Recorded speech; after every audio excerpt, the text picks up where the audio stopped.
Hi,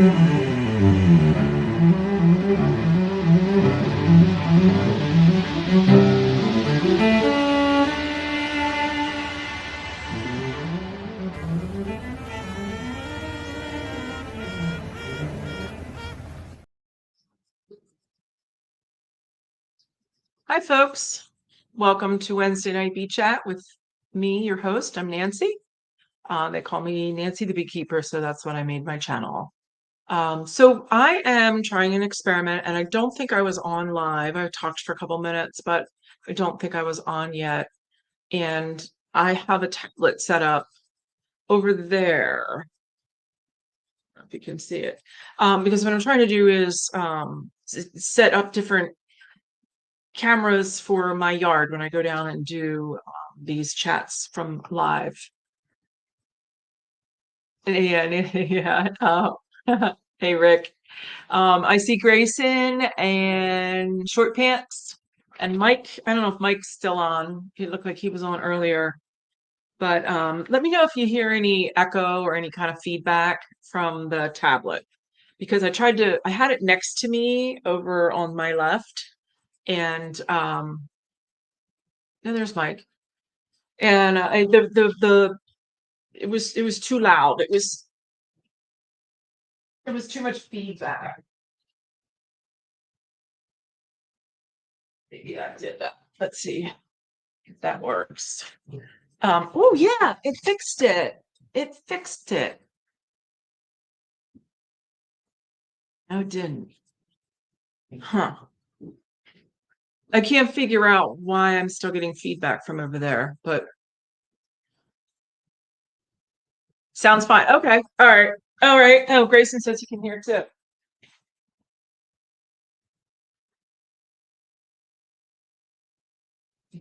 Okay. It's a big rat in the kitchen. All right. Well, I'm not sure what that is. So anyway, like I said, I'm trying to set this up so that when I go out in the yard, I could use my tablet. I could start my computer in the house, use my phone and my tablet for different angles when I'm in the yard. So let's see what's going on over here. Check good here. Okay, cool. Thanks, Rick. Hi, Dennis. So like I was saying, I went into my hives yesterday and it was nice enough to pull out a frame or two. I did find a queen and I clipped her and marked her, but I was just outside of the window of the camera. So it didn't get it and I was just disappointed and but anyway, I guess that happens to the best of us. So I wanted to continue to look through that hive for a second queen to see if there was two queens, because when I closed up my hives last winter, at the end of the season, everybody had a marked and clipped queen. And last year I noticed it, maybe the year before, but when I cracked the hive for the first time, the next year it had an unmarked and unclipped queen. So my curiosity is a little bit high on like, when does that happen?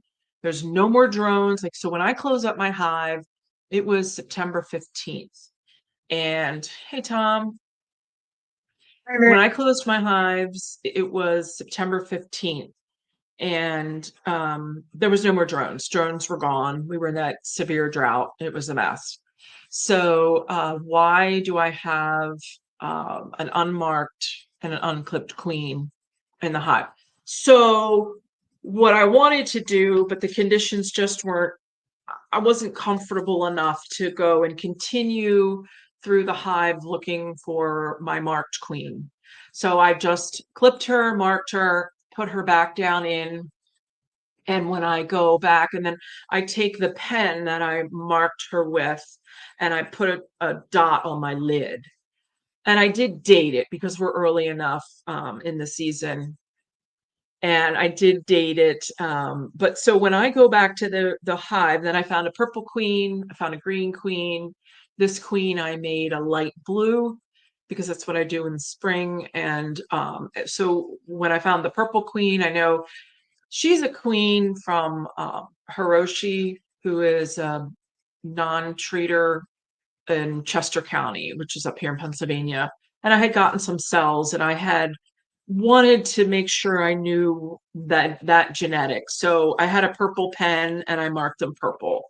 Those are not queens that I'm going to sell or get rid of. They're just going to be for me to play with. I might breed off of them depending. But so I did find a purple queen. I found a green queen, which was last year, and she was a light green queen. So that tells me that she was from spring this time a year ago, not my summer solstice queens from June, into June, early July. So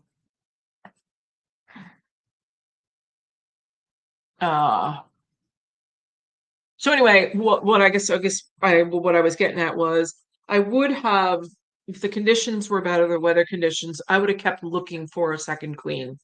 I think that I had a two queen hive back in fall, but it was in a 5 frame nuke, and the whole thing didn't survive. So I know both queens didn't. But I know the rule of thumb is that queens will last 21 days. Correct me if I'm wrong on that. I'm not a queen breeder, so I'm not. Some of those numbers for queens don't stick too much in my head, but I think the rule of thumb is like 3 weeks. She can run around, Tom, right? She can run around for 3 weeks. The Yeah, something queen, like that. Yep, yeah. that's what I think too. So I was just curious to where this unmarked queen came from. Who Unmarked, knows? unclipped. Hey, at What? least you have a queen. Yeah, yeah. I had queens in. I have another disaster hive that I'll talk about later, but there's no queen in that one. So, but yeah, I'm just curious. Was she a mated queen that I missed last fall?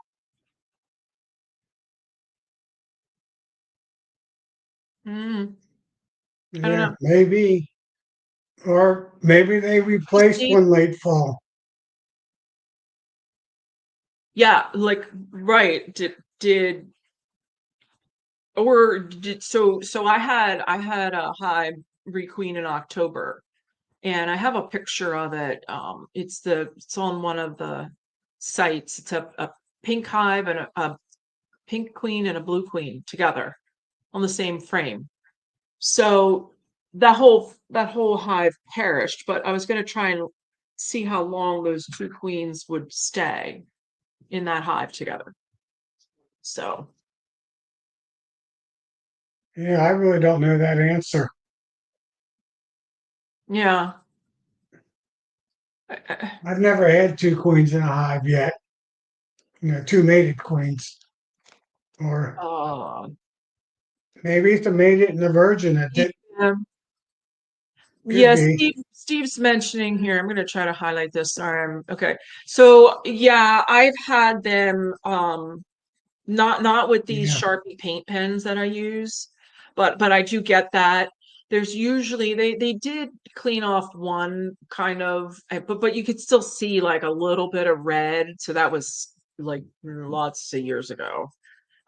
You could still see a little bit, but I've never had them. But so I also clip my queen, Steve, and this was unclipped. So that's the other reason why I think. Hmm. Oh, there's Spillman. Hey. But yeah, I get it. Maybe they took the paint off, but I also clip them. And I clipped that one. So she was a virgin. Well, let's see. She couldn't mate anyway after they got like 14 days after they emerge. If they're not mated by then, they can't get Yeah, mated. So 14. That's what I hear, that there is a time there. But so yeah, so one of the reasons I clipped her and I marked her because I'm curious to see. So some of my hives that I actually pulled frames out had no brood. She wasn't even laying yet. And usually they're laying for me by Valentine's Day.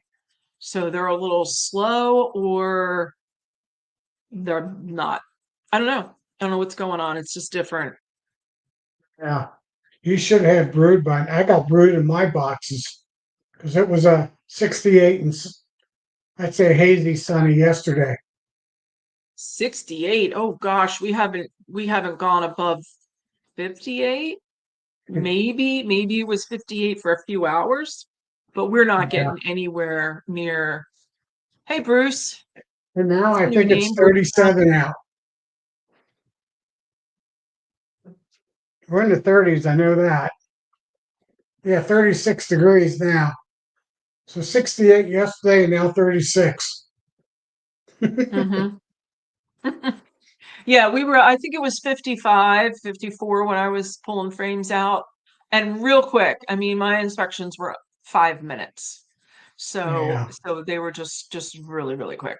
But yeah, there's in the fall, there's pretty high percentage of having two queens. Hey Matt, Hey, Matt. I took your fondant out with me yesterday and I had all good intentions and then I didn't get to it. I didn't get to put any on, so but I will.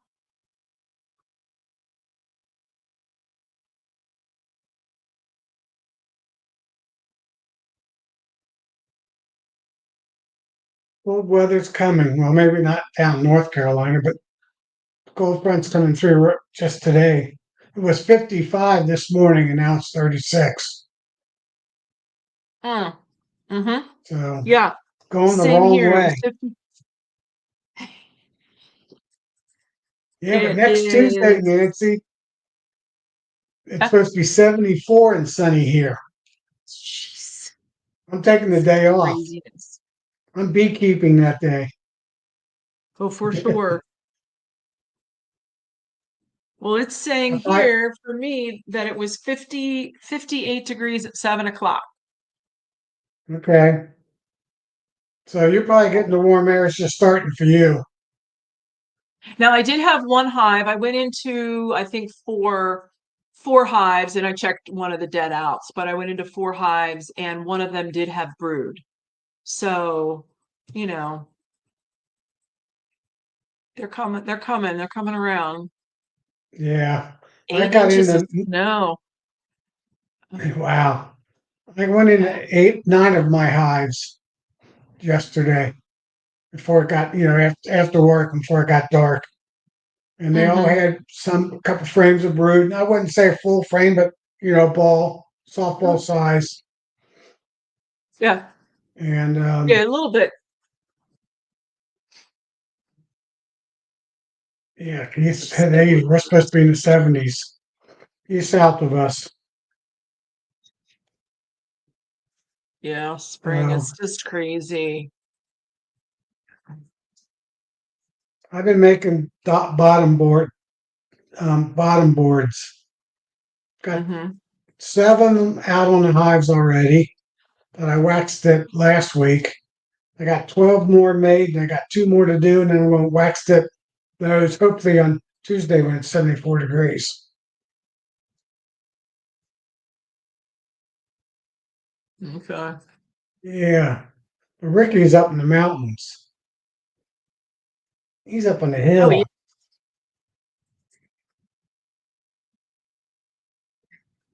So yeah, I'll have all 21 hives switched. 21 of my production hives switched over to the warm way, and with the new entrances on them. Hopefully by next week.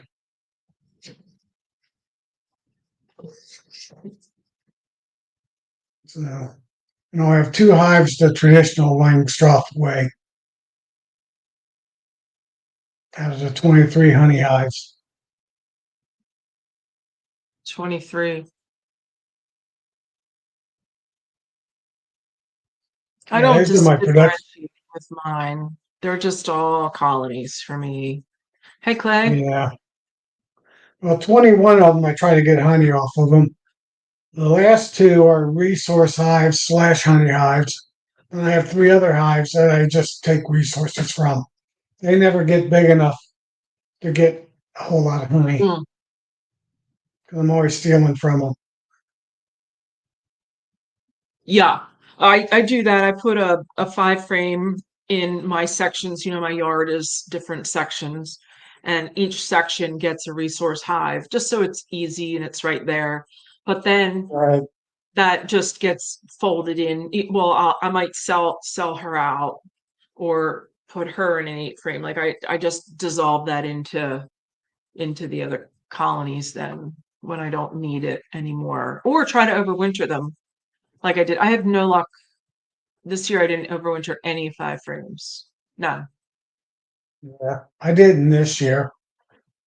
So starting over with all these smaller hives. I'm going to try to Hmm. catch a few swarms and fill them up that way. Then I plan to replace the queens because I eight of Hmm. the eight hives I lost, seven of them were swarms from last April. They just never. Hmm. I think that drought got them. They never got built up big enough in May and June. And then we had that late freeze in May, so I think that set them back some. And then we had the drought, so they didn't make it. So some of it was weather related, some of them because it might have been old queens. I don't know. Hmm. So I'm just going to replace them. I'll know then the queen status.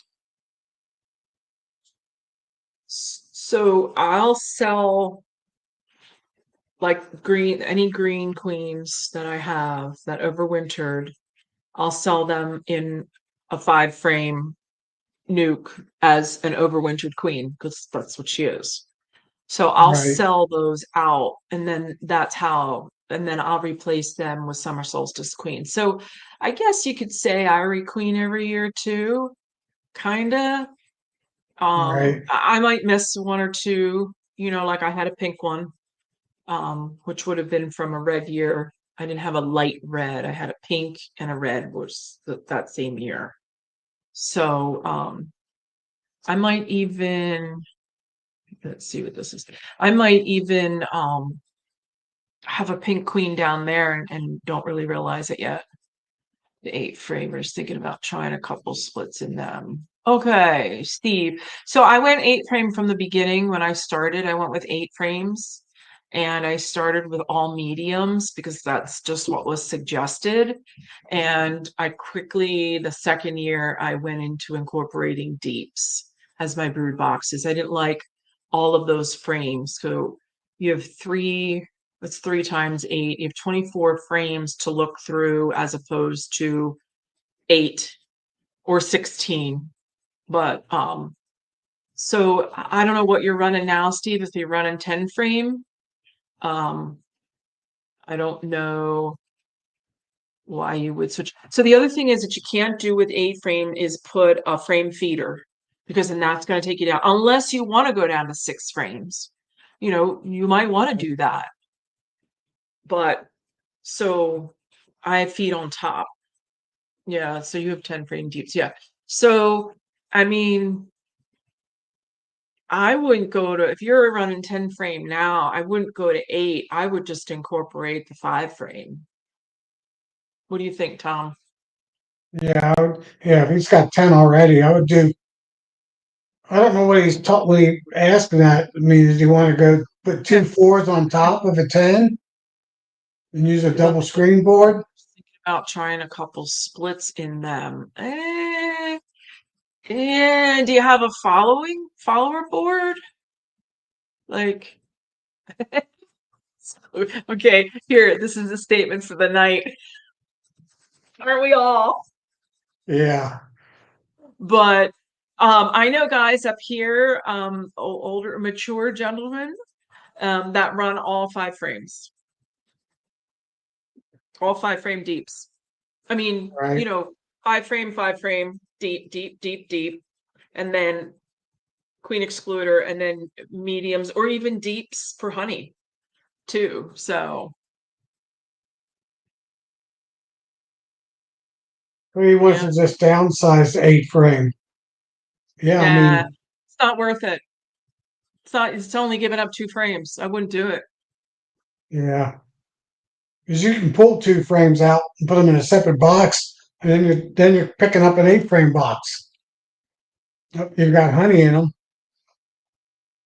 It'd be the same. It'd be the same weight almost as a 8 frame box. Yeah.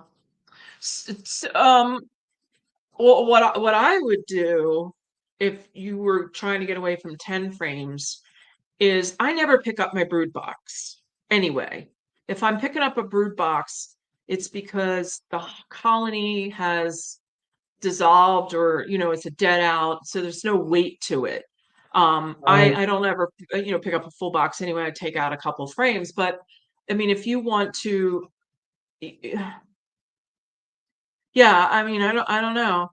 Even for honey, I take them frame by frame and put them in a box, and then I do pick that box up one time, like when I'm putting it in the freezer.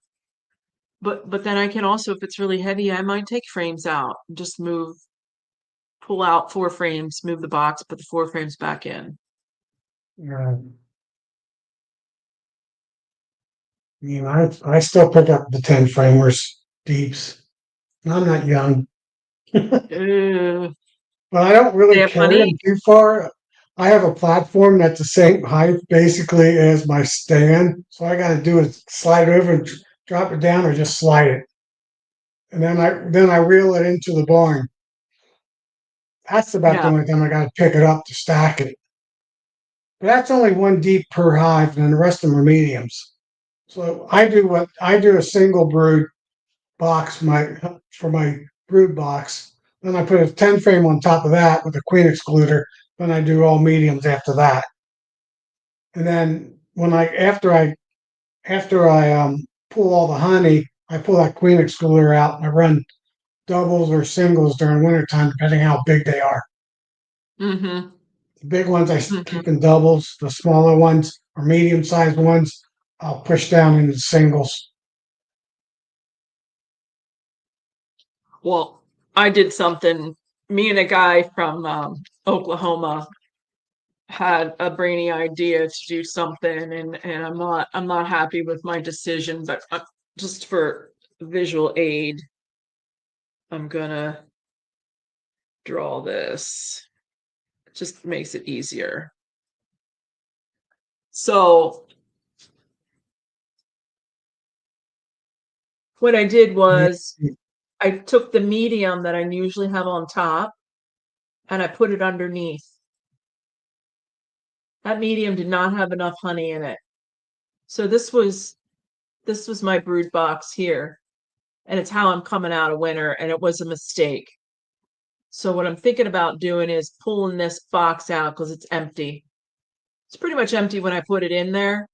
The plan was when I did this after the flow last year, the plan was that they would plug this deep up and they would move down into this medium, right?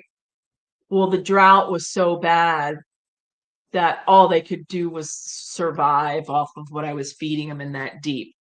So it was two Right. things. It was a bad year and it was a configuration that I didn't know what I was doing with. Hi, Ryan. Hi, Queen Bee. I would I would think now, Nancy, that they're up in the top box and you're deep. Oh, oh So yeah. you should gotta just pull that empty off that bottom and set them back down and flip it around. I mean, this would be a good Yeah. next warm day would be a good time to do that. Well, yeah, but I don't want to break. So they have these seals. They have this all Right. sealed up. And remember, I'm open. I'm open. I'm next to an open field.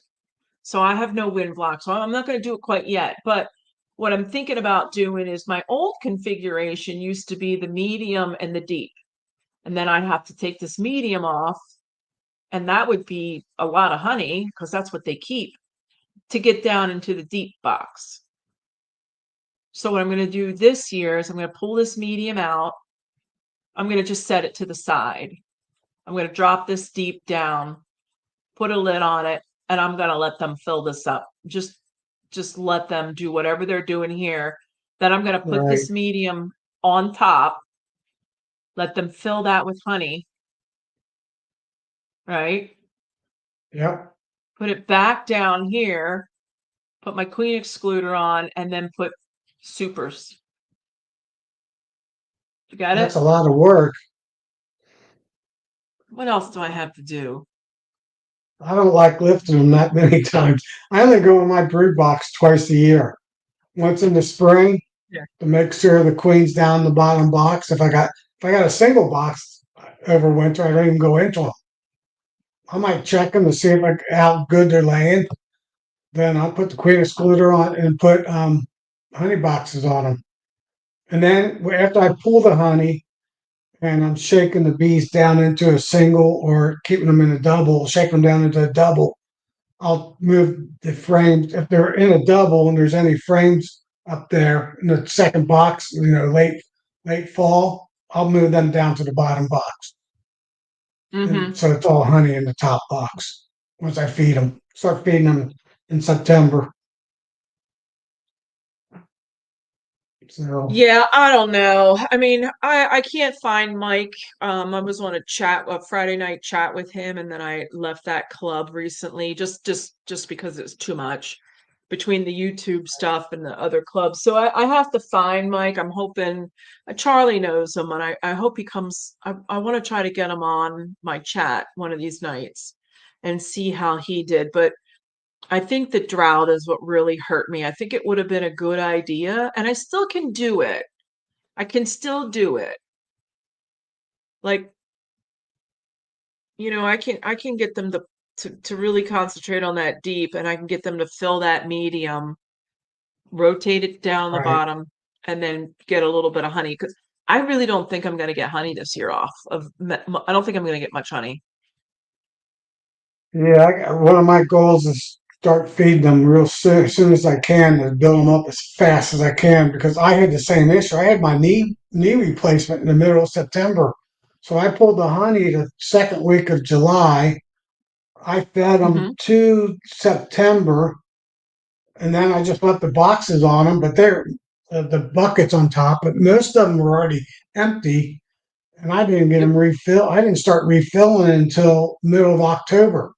And we already, we get our frost right around the third week of October. So my bees went Hmm. into winter Hmm. light Hmm. just Oh because yeah, because of the drought. yeah. That medium on the bottom was empty Yeah, since I yeah, put it there. I thought they would plug up that deep. They didn't. I mean, I've been feeding. I always feed. After I take the honey off, I give them, the cleanup from the extraction and all of that. So they're getting a lot. They're getting a lot from that. But then I feed. I feed pretty much, until they don't take it anymore. right. Well, I fed them 6 weeks prior to my surgery. Then I fed them about 2 weeks after, post Mm, surgery and recovery. But they didn't mm-mm, store any of it. They were just eating it. mm-mm. Yep. Yep. That's why I lost the hives that I did this year was because they wouldn't store it.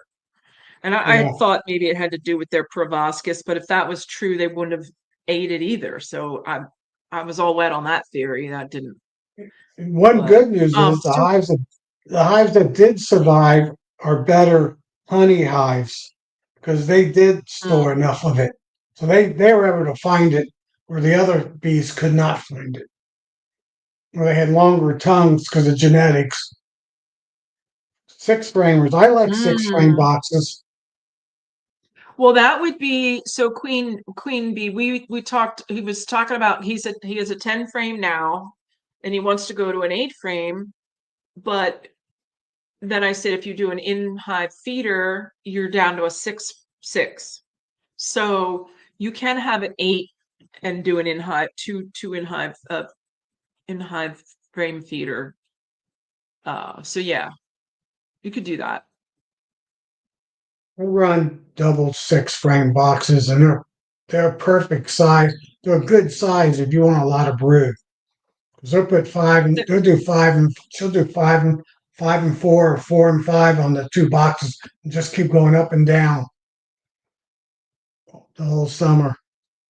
Well, you know how I'm a big proponent of these rapid rounds, and I really liked them up until this year when I had those guys. So my rapid round was sitting here, east side front, Right, and I had them coming up here and dying.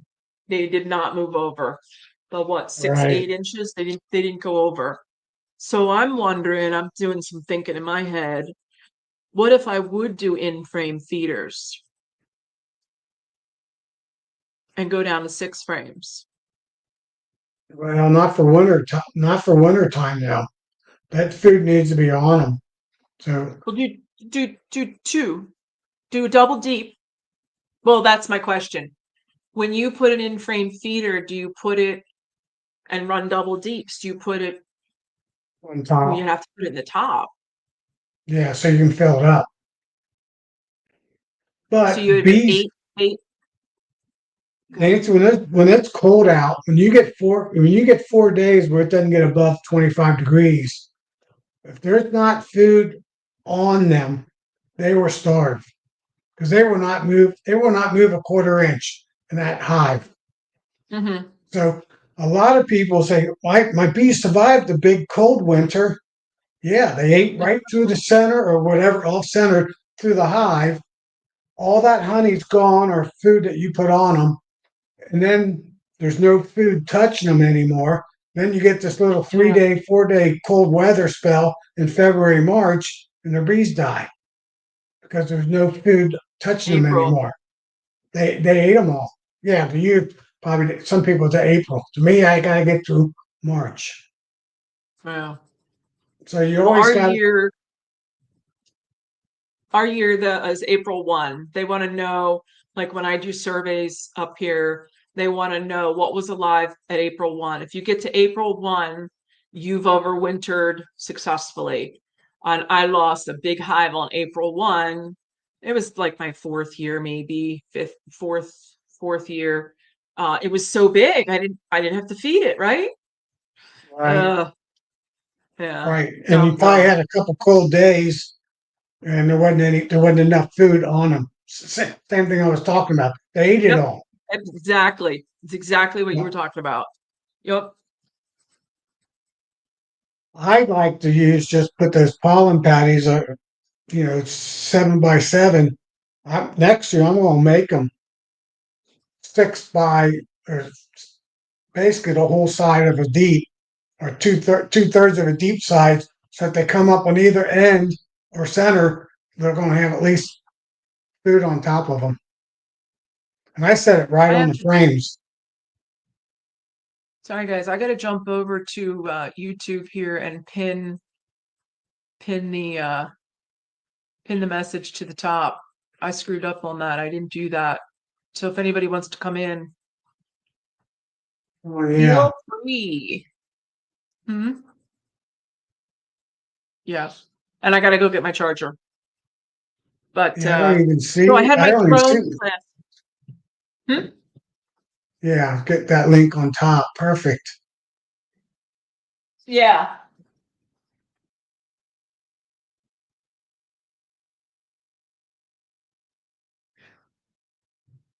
Hey Ryan. Yeah, see who else jumps in.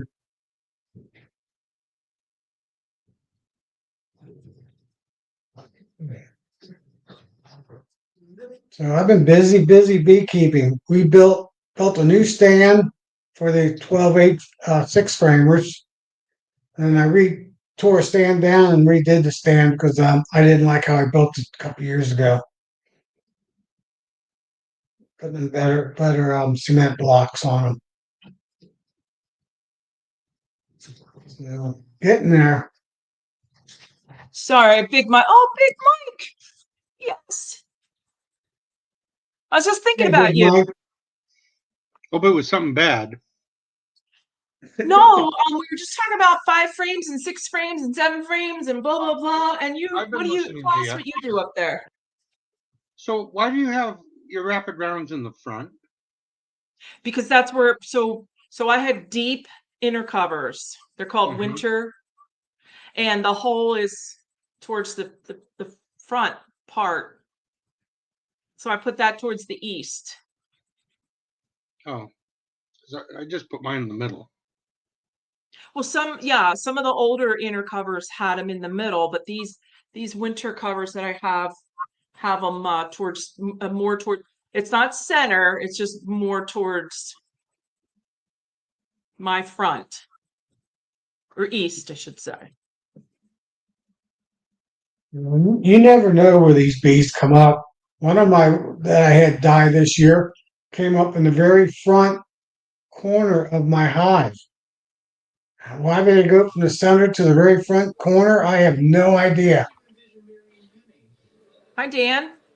Hello, Welcome. Dan. And you got a little guy with you. It's going to be my You're like future Bracken. beekeeper. Yeah. Yeah. Bracken brings on his little. It's Bracken, right? Mhm. Bracken brings on his little girl. They out in Utah. So, Mike, what I was thinking about, what do you run? You run like 7 frames or something? Do you have a picture I have, of I your have, apiary? I have Computer. regular 10 frames, 8 frames. My 7 frames that I made, I used for something else. I do run a few. Mhm. I've got the licensed 6 frames. I've got 5 frames, and I've got the Michael Palmer double newts. But Yes. the frame feeder in your hive during the winter needs to be empty. Right. Otherwise, it's Okay. the cold sink right next to your brood. Okay. That's So you don't leave them in all well, I leave winter. them in, but they're empty. Yeah, I leave my empty ones in. You can Hmm. feed with them, but you should make sure they're empty. I kind of failed on it too this year. We'll see how they did. I gotcha. So Dan, where are you at? Are you short Northern pants? Wisconsin. Yeah, I'm short Are pants. you short? Okay. Thanks for coming on. Yeah, I'm in northern Wisconsin, actually. We had this big old snowstorm today, so I was out feeding syrup, Huh. though, the last couple of weeks. So you can feed syrup in the cold, too. So I feed it on top of the frames. Let the bees come up and warm them. Bees come up. Yep, they do. So you're feeding on top inside or Inside, how yes. are you I put a box over it, and bees warm up the syrup in the containers. So it's right on Mm-hmm. top of the frames. You want to come back up? Yeah. Okay. Yeah, that's what I found with my rapid rounds. I can feed way outside of the temperature parameters because I Yeah. have it in an insulated, I have one of my it's super empty. I take the frames out, I put an empty box on top, and then that holds the rapid round. And then I can feed syrup. Like I'm gonna start feeding. I have to start feeding syrup in the next week or two because I'm gonna lose them. There's just nothing on them.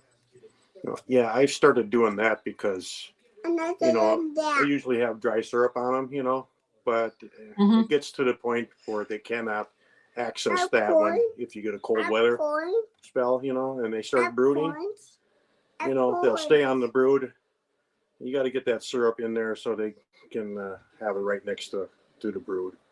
So save a lot of hives doing that. So. Mm-hmm. To Yeah. Steve's questions, mine both fill them up fine either way. I put top high feeders on Mhm. in the fall if they needed to, and I put the syrup to them. Or use gallon cans because Mhm. on a deep you can a 10 frame you can put 5 gallons on at once with cans if you have a light hive, and they'll take it down within a week or so and cure it and plug themselves out fine. You just got to make sure the feed's there. Even with your bees should have. Yeah, where's the Well, camera last here? year with the drought was awful. Even here, Nancy, it did a lot of.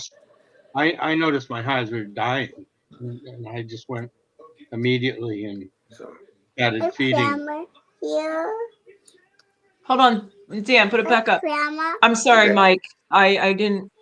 Oh, you do jars. Yeah. Yeah. Well, it's empty peanut butter containers there, so they're easy to Oh. use. They're cheap. And easy deep. So, And Mike, you said something towards the end there, and I missed it because I was trying to get Dan and The drought messed up a repeat lot of the last. boy. I see the boy. the drought really affected a lot of the hives awful last year. Yeah. You know, but I caught it early enough where I started feeding my nukes had no brood in the middle of the summer. I see the boy. And they were lethargic, and I went and grabbed every frame feeder and went to every nuke and dumped a gallon on, a gallon 3 days later, and another gallon. And within 2 weeks, they had capped brood again, and they were flying and bringing stuff in. Mm. We ended up having a Hmm. good goldenrod flow, which helped, but I still went through 4,800 pounds of sugar. The year Yeah. before, I went through 400 pounds. Yeah, I lost track. Yeah. I lost track of. I was buying 250 pounds at a clip, and I probably bought 4 times. Yeah. And I think I might have. I don't know But what's down in the will shed. you 3 feed it bags. all in the rapid rounds? Yeah. Well, yes, but I also have buckets. I also have I guess they're 1 gallon buckets I put on top. But Some of them too. So some of them get you buckets, like the shouldn't, stronger hives. either the Man Lake or the Saracel top feeders, you should have a couple Hmm. of them just in inventory. Because if you have a light hive, that Man Lake one with the center divider, you can put 3 gallons in, and all the bees in Yeah, I the have world two. can get up. Yeah, I have 2 of those. I have 2 of those top feeders, the 8 frames with the center in them, and I have 2 of the I don't know what I bought them years ago. I want to say they're licensed, but they're styrofoam. You Yep, know what I mean? And they the clear plastic, it's all at one, all tapers to one end. yeah, yep. I have Yeah, 2 of those. I have 2 of those the work good wooden too. hive top with the dividers, with the little racks that float. And then I have buckets, and then I have the rapid rounds. So Yeah, but I mean, I ended up buying another 10 um, Saracels, and mhm. and Yeah, I I was, had those on the styrofoam ones. Like, I'm gonna call them licensed because I think they yeah, are licensed. I got them from Better Bee. either that or Um, B-Max. I don't remember. It's one of the two. yeah, yeah. So I'll put it on a hive until they take down. I think it's 2.5 gallons. Um, I put a screen over the top so when I'm pouring, it'll keep anything from going in through the top if they find some crevice or. But I put a thumbnail screen on the top, and then when I pour the syrup in, it also acts as a strainer if there's any clumps of sugar or whatever. But so when that hive gets heavy, I'll pop that off, put a rapid round on, and then I'll move it to another hive that needs to Yeah. get drench fed. So I'm moving those around, but I mean I still couldn't keep weight on. See you. Yeah, typically I feed about 6 gallons per hive in the fall, and that's usually Mhm. enough to fill them up. Last year I put about that much on, and it didn't put a dent in it. It's like Matt; he put 8 to 9. I think I needed 9 to 10 if I wasn't laid up for a month, Mhm. But we had a and I kept fantastic running out of sugar. went from featherlight hives to rocks. So, we had the heat, we got the rain. After the drought, we got torrential downpours, which didn't help, but it soaked the ground. And then the goldenrod loves the heat, Mm. and it stayed 90 right through September here, and they just filled the boxes. See, our goldenrod I even had to actually go didn't back and put even grow. A couple. they grew, but they didn't even hardly flower because it was so dry. We had severe, probably the worst drought we've had in 100 years. It was that dry. Well, we had it for a long, long time. I thought I was gonna have a record honey crop, and I was actually down 75%. It Yeah. started off great. They took everything out of the hive. Some of them had 5 boxes on, and they had maybe a box and a half, if that. By the time the end of the Yeah. summer, People, but The when the they start with that goldenrod on my red property. color, that drought got so bad, some people were in the black. I mean, it was so dry. hmm the goldenrod on my property is increasing every year because this property when we bought it was just mostly poison ivy. The older lady that we bought the house off lost her husband young, and she never went outside. She got poison ivy the first time she went out, and that was probably 20 years ago. She never went out again. So it was, I mean, we had poison ivy with trunks, fuzzy hairy trunks. So as I've gotten eradicated the poison ivy, which honey makes great, poison ivy makes great honey though, by the way. But as I've eradicated the poison ivy, I'm getting a lot more goldenrod. So I'm wondering if that will allow me to have a fall flow some year. you got to have it everywhere, though. 1 yard isn't going to cut it. I don't like it though. I don't like that dark fall honey. It all sells the same. Some people love it. Yeah. 10% of people love it. So, every 2 weeks I have my drone class. So it was yesterday, my drone class from Penn State. And I just wanted to this one sentence we had to read an an article. Who was it by? We had to read an article, and then we have this book, and we're reading out of this book. But one of the things that let's talk about drone layers. So it says drones produced by workers go on mating flights to mate with the queen. Their sperm is viable and can reach the queen spermathecal and fertilize her eggs. Did you know that? Well, yeah, that's the last gas of a hive to send out its genetics into so Exactly. As it's yeah. as it's on its last leg, and the laying workers kick off all of those drones. I have only had one drone layer in my whole career of beekeeping, and I took those frames, and I didn't know. I only learned this like because it's been a people talk about it, but I took those frames and I plugged them into other hives because I didn't want to lose those drones because I've been drone flooding now for a couple years. And so it turns out that was the right thing to do.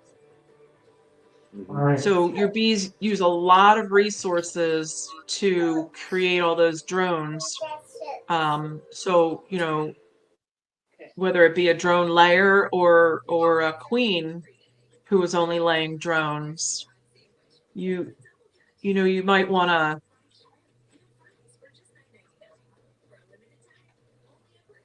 not One not of not my goals, kill all those drones. Go ahead. one of my goals this year is every hive gets two brood drone frames. I'm going to Mm-hmm. try to get, and I want to swap brood frames between all my hives to get as much Well, diversity as possible.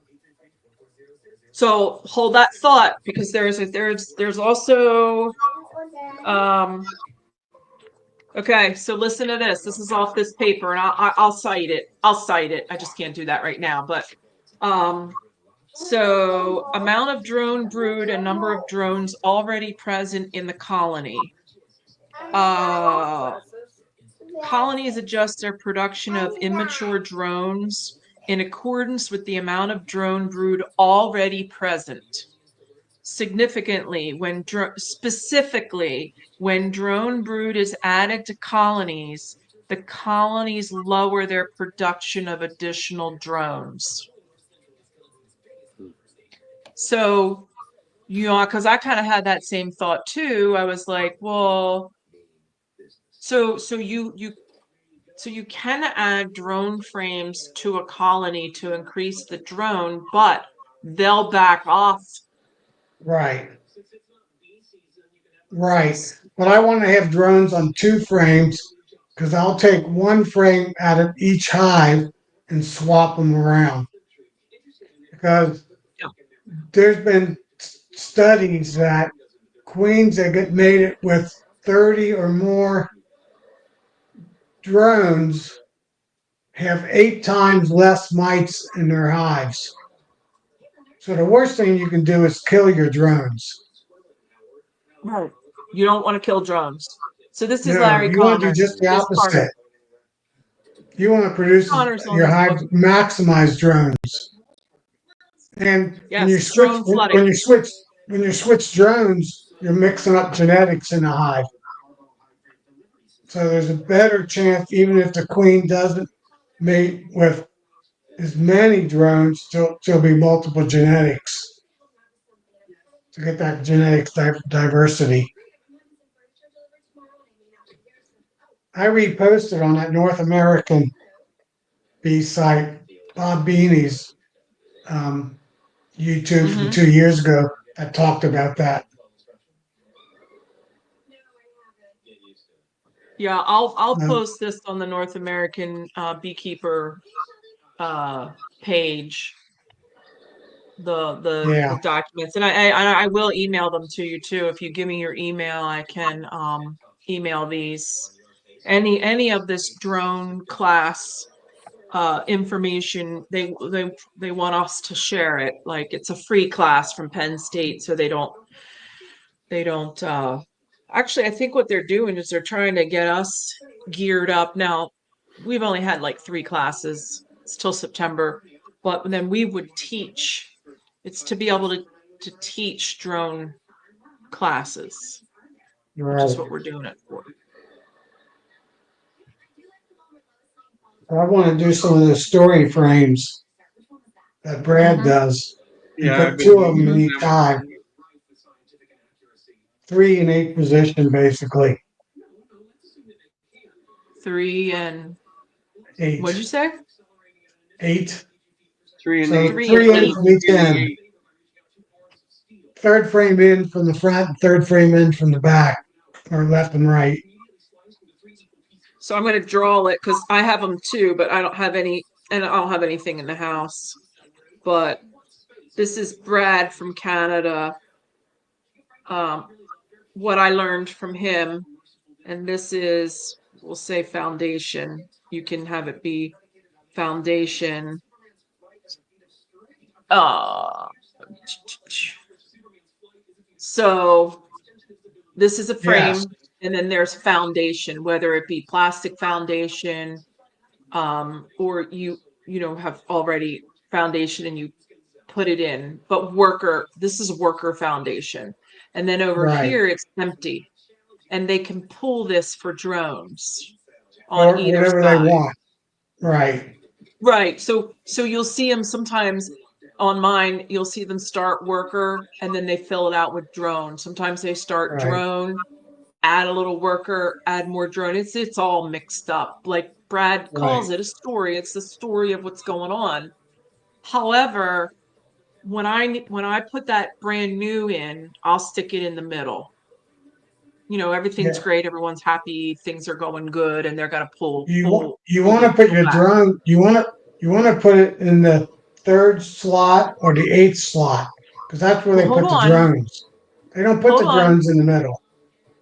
Right, but hold on. So I plug it in the center when it's brand new because I use foundation. That foundation's, move 'em, Oh, like, okay. so I plug it in to get their attention to it, and then they start working on it, and then I move it out so Okay. that so after it's kind of pulled and kind of stabilized and they're aware that it's there and they have all this extra room to put drones, then I start moving it out. So by winter time or whenever, then they're going to have the drones or honey because they backfill this with honey. Then it's my Right. insulation. I'll put two on my west side. Sometimes, I'll put one, I'll put it at 1 and 8.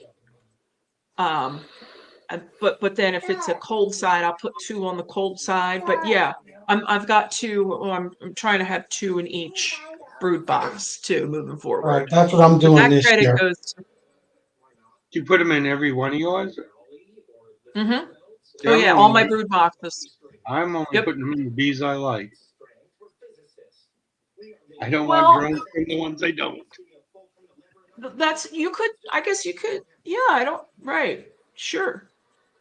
But why do you have bees you don't like? Because sometimes they just happen to be that way. They make honey. Doesn't mean I want more of them. Uh, yeah. I got a couple that I wouldn't put one extra drones. One or two get out fine, but I don't want hundreds of extra ones. Now, the other thing too is, yeah, and they're finding, so these books and these papers we're writing are still saying 20 drones, but they're up into the 60s now. With Yeah. Tarpey at 70 here, but they're finding that the queens are mating with a lot of drones. But the other thing is, before you start using story frames or before you start drone flooding, you have to be very comfortable with your mite management. If you don't know mite, this isn't something you start in your second year, your third year. You have got to have a successful mite management in place before you drone flood. So you don't start drone flooding until you have a successful mite management strategy. But if you do your own queens, the following year you'll have better. When you graft in the summer to do summer solstice graft, you'll get better queens because there's a lot more drones and there's more diversity. Mm-hmm. So the following Mm-hmm. year you should have better queens. Made it with 30, at least 30 drones, and have each drone has diversity in it. So one of the questions that came up this class, and they wouldn't address it because it's going to be a whole subject, was the pheromone. We talk about queen pheromone, worker pheromone, brood pheromone, like everybody's got, Warm their own. pheromone. What's the drones? What is drone and a couple of us asked the question. They were like, okay, slow down. We're gonna get to that, so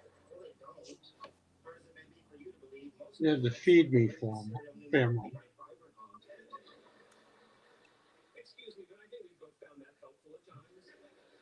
is Dodd back to I work? don't.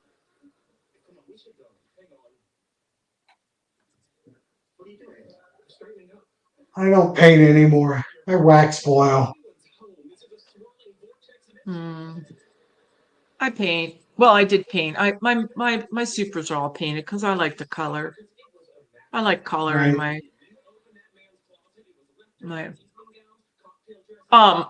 so the mite management, and I don't want to talk about mites, but I will. Um, it was brought up a couple chats ago. It wasn't my chat, but it was a chat where we were talking about only OAV. Some, you know, what I was saying that I was taught and I teach to have three different mite strategies, three different products, techniques, something, not just one. Um, and that's the way I was taught, and that's the way I teach. So, and I'm Northeast. I mean, I don't think we all know that, like, you know. Um, so by the time you're dropping a dead mite by vapor. And I vaporize. I vaporize in fall. But I've already done knockbacks with Formic. I've already had low or no mites at all until September. When I'm doing Formic, I'm doing it back to back and, like every 3 days, 21 days.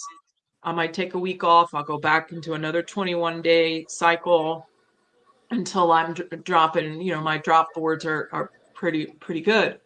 But by the time you drop that mite, it may already have infected, you're just counting dead mites.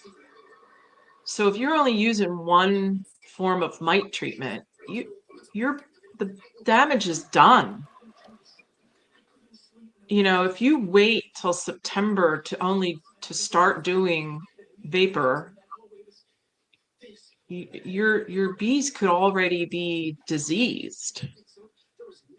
So, Maybe. I mean, but you follow what I'm, kind of like. Oh, I agree. I You use got to keep them vaporization. in check. The only time I don't Maybe have them in check is now, March through July. That's when all the honey's on. we don't. Mine are so low. I don't really have. I mean, I don't. I wash zeros Plus, at yeah, this well, point. I just had 2 months of a brood break. Yeah, So, but then our, if I do have, so washes are not an end all. Like that's not, just because you wash zero doesn't mean you have zero mites. Just means you had zero mites on those 300 bees. But you could still have mites in there, and that's why I'm even backing up my Formic Pro treatment even a month earlier, like in April. right. I'm going to do my first one in April. I decided I'm going to do my treatment way twice this year, every year now on. One in July and one in August while it's still hot out. Well, yeah, I did May and June. Let me think. Yeah, I did May 2nd and June 2nd last year. And then I looked at that Excel sheet that Randy Oliver, and I'd like to bring that up. If I can find it, well, if someone starts talking and I can go find it. But if we can back that up into April and May and really get any mites that you may happen to overwinter are in the caps multiplying under the cap brood when you have the most cap brood. And for me, it's April and May. Mm, But getting them early, I think, is yeah. Well, I was just wondering if anybody here has been in a club that started bringing in breeder queens with VSH stock, and because I've made up most of my apiary out of the VSH virgins that the club have given out with the VSH breeder queens. So, and that does help a lot. I've noticed it. Yeah, they do. I mean, that's one tool to use. Yeah. Yeah, that means I still treat all the time though, but it cut down my treatments a lot. I'm in the north here, so I have a very short season. So they're not laying as much as down south. So that is a Right, big difference too. right. Well, a lot of the southern guys, I don't know if we have anybody on, but a lot of the southern guys don't treat at all. Like, No, because if they're really down in the south, they don't have to. They don't get right, mites like we do. exactly, And there's a reason exactly. for that. I Yeah. know in June, July, and even half of May, the mites are not reproducing in my hives. So Randy's Oliver's chart does not fit my area because he shows all kinds of mites in those months. And if it's 70% humidity in your hive and it gets up 95, 100 degrees in your hive, those mites cannot reproduce. Okay. You can look that up in the mite book. Yeah. Yeah, we And don't get that's that. how I keep Right. that's how I kill my mites. I know how to raise the humidity up in a hive. for 2 weeks, and I know for 2 weeks those mites are not reproducing. She's not going into cells and she's not laying any eggs because she can't reproduce. And then I hit them with a silic acid vapor, and I'll get Mm-hmm. 99% kill because there aren't any mites underneath any caps after Mm-hmm. 14 Mm-hmm. days. Right. Right. So you have your right. So So you're you have the using weather. different methods. You have your I can't bring up this Excel file. I have it, but I can't bring it up on I don't know how to do it yet. But yeah, so you have a mite management system in place. You've been beekeeping for many years. You know your area. You know what you can Right. do. Yeah. My humidity up here does not get that high. Oh yeah. We Right. have some You got to have both. sometimes. You got to have both humidity and temperature. That's why people in the south they don't get the mites like we get because it's always hot and humid down there. Yeah. Yeah, And they if you have their don't, own and demons. They have different demons. They and got up Little they got small little hive north where beetles I am, little and round. ants. it's that long winter that the bees have to live through it. And if you have mites, the bees don't live that long. You know. Yeah, my bees are in the deep freeze from November till April. So Mm-hmm. and if you don't have bees that can live that long, you ain't gonna have a hive. Here you go. Right. All right. Can you see that? Yeah. So Yeah. this is Randy Oliver.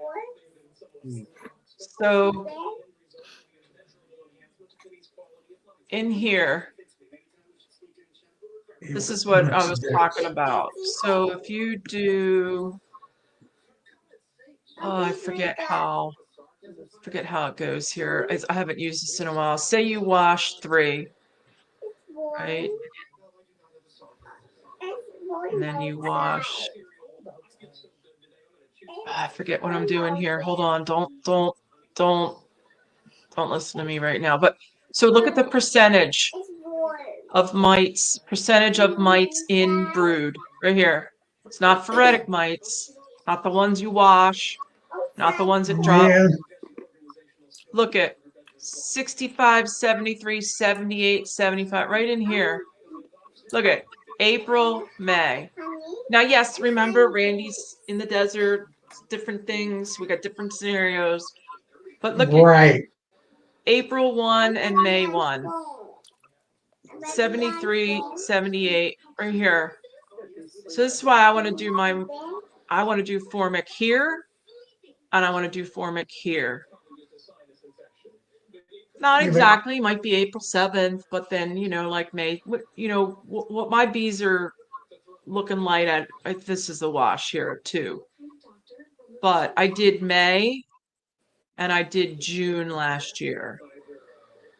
And yeah, but my mites were low. I yeah. mean, I didn't lose hives to mites this year.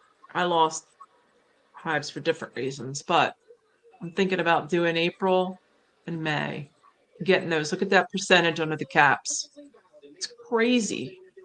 Yeah, but no, let me step back, man. See, in my environment, if you look at his red numbers, Mike's production, that's totally wrong in my area. Because I Mm-hmm. know, like April, he says there's 300 mites. In May, there's 300 or less. In June, there's 300 or less. And in July, there's 300 or less. Because from that point on, there are no new mites in that hive. She stopped reproducing. Not until I get to August when our air starts, it'll still be hot, but our humidity will drop down. It'll get dry. It'll get hot and dry. So I need to go in that chart and go 300, 290, 280, 200, 200. And by the time I get to August or end of July, then the mites start reproducing again. That's why we have that's why in a lot of places in the country there's huge mite populations because most parts of the country gets dry in the fall time and the mites can go to town. But look here, if he's washing a 5, right? He's washing a 5 between July and August. And like I said, I haven't looked at this in a while. So, but if he's washing a 5 here, he's got 3,000. If What he's if it's washing a five, Because 10, five he's in it. infertile? What if it's five That's because infertile mites? his mites are reproducing through the whole brood cycle for the whole year because he's got a dry environment. But in a wet, humid environment that's hot, that chart does not work at all because you have to change his calculation of the red section. You don't have that many mites in the hive. I never have more than probably, if I don't treat it at all, I'll probably have no more than 700 mites in my hive because they're not. I'm getting a mite break in the summertime, and I'm getting a mite break in the wintertime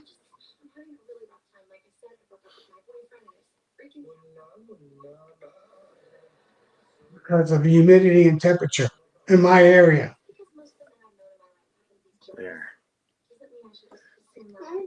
Now that's just a little picture of some bees there that aren't resistant that might wash that September 1st. oh, hold on. Let me go back and get you That's here. that's Mike, for were my you trying? area. Okay, what are we looking at here? That's might wash at September 1st. This is a friend's hive. There's no resistance at all in those bees to mites. Okay, Yeah, that's a and lot of mites.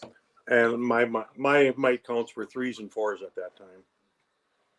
Wow. And you're the VHS.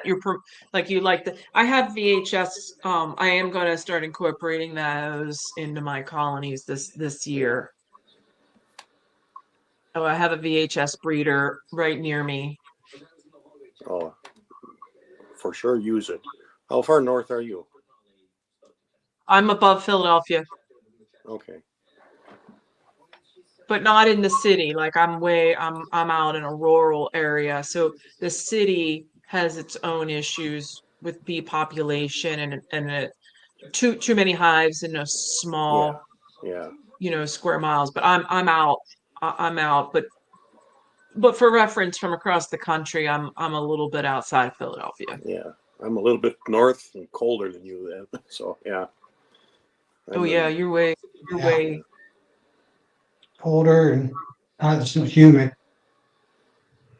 And Brian has a good point here. That's an extra, like even those are all phoretic at that point, and even if you catch a swarm, uh treating them with vaporizing a swarm right 7 days away, later, yep. if you're not putting brood, like whenever I catch a swarm, I put a brood frame in because I'm not taking that swarm off my property. I don't take bees off. Never did, not going to. So I go and find a nice frame of brood and put that in with that swarm, and then I don't have to take it off the property and they stay. But so for me, adding the brood, I mean, yeah, I could vaporize them, but Nancy, I wait 7 days. First, I'm gonna make comb, and then I'll hit them with the silic acid vapor. Then I'll put the brood frame in. yeah, well, yeah, I just don't want them to take off. I've only had one hive take off. Yeah, Mm-hmm. that's a daughter queen off of Randy Oliver queen there that did that. So Oh, wow. that's a picture from January 28th. And you can see my frost on the lids there. So Hey, Stu. I didn't see Stu. Oh, and Mark is on. Thank you, Mark. Let's see what Stu's saying here.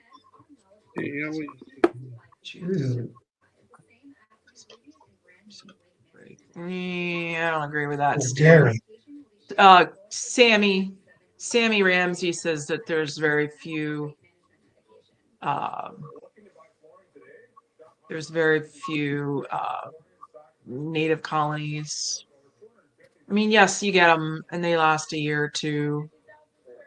And you might have one that you watched, but they're probably requeening more so than becoming honey bound. They're probably requeening very two, 3 times a year, perhaps in a colony. It's in a tree.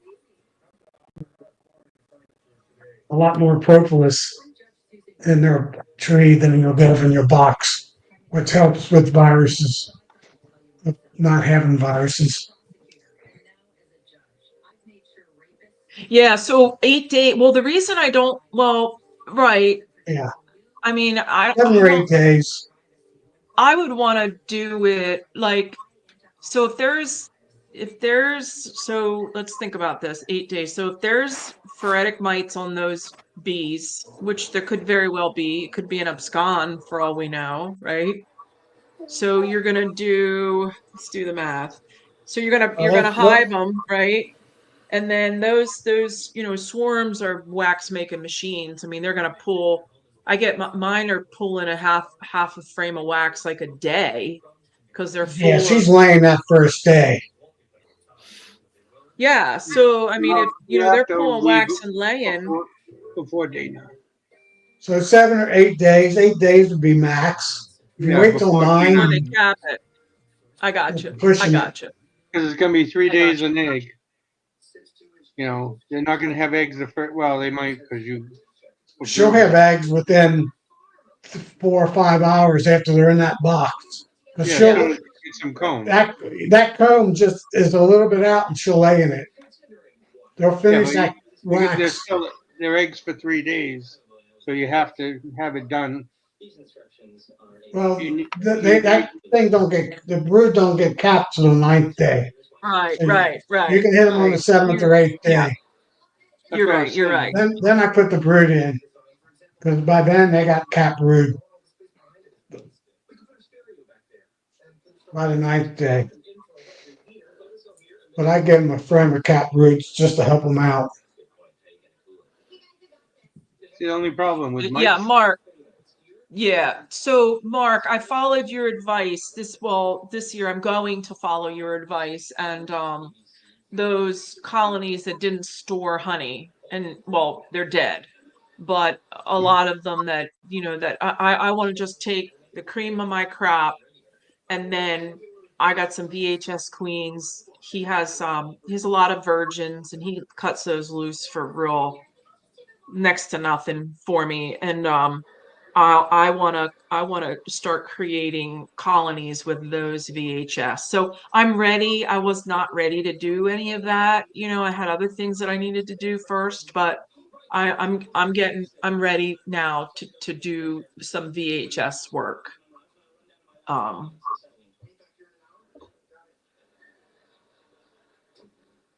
yeah. Yeah, Steve does the same Hi, thing. He Chad. waits about 8 days, 7 or 8. I work for a living, so I go 7, 7, 7 with everything in beekeeping. When do you retire, Tom? Do my cell builder. I know I could get the cells at 6 days, but I wait 7 because I do it Saturday to Saturday or Sunday to Sunday. When are you That's all retiring? changes here in a few more weeks. Nice. Woo-hoo.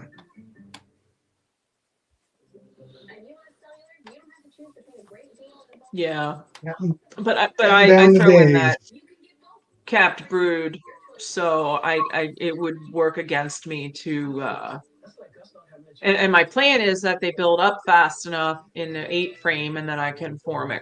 But so formic, back to formic. Everyone I don't want to use formic because of the temperature. Well, there's lots of ways to get around it. You're gonna find a window. I find a window and where I'm at. Uh and I also put it on late in the day. So 4 or 5 o'clock. Um, and even if you're under trees, it's even, but so the first 12 hours is where the temperature's going down. And then the bees regulate the temperature in the hive. They all come out. And I have pictures of 3, 4 boxes high. All 3 sides are completely covered with bees. Every bee in that hive other than what's on the brood is outside. They're not in there. They're out. So they're really able to regulate that temp. So I don't think temperature is a reason to not use formic.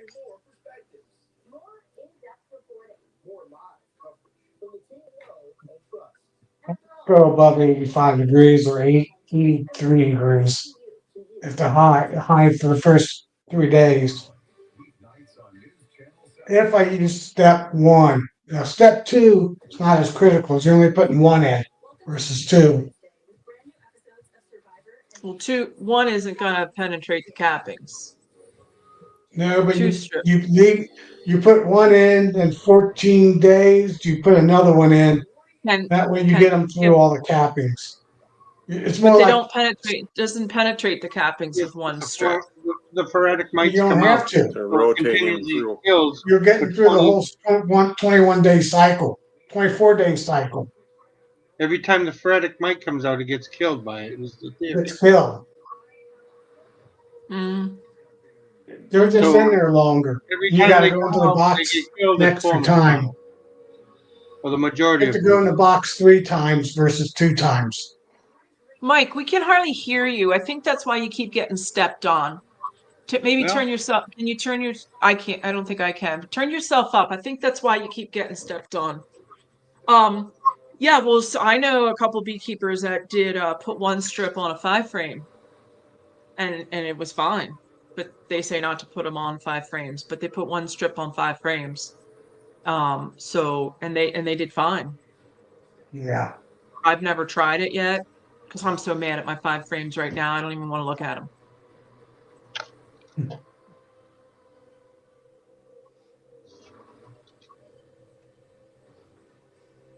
Yeah, Steve. No, yeah, you put that extra box on. You can use formic in North Carolina. Definitely, especially whatever elevation you are. Like, yeah, you could definitely get away with formic. You Yeah, put you have that to put, other like you box said, on. extra box, vent really well. All the bees come out. A few bees are in there with the queen.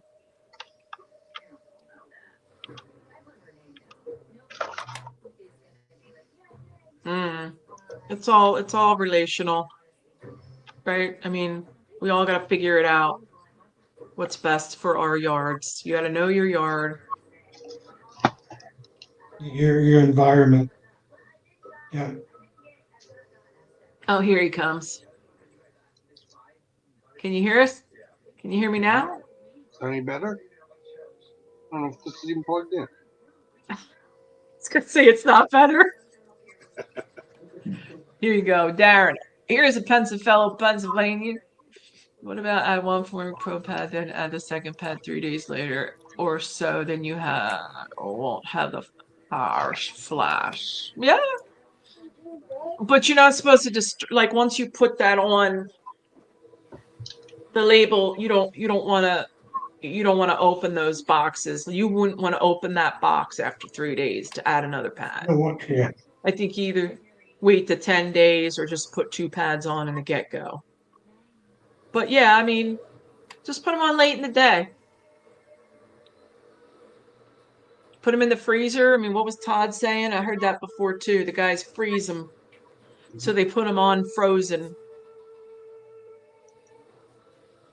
That reduces the flash too.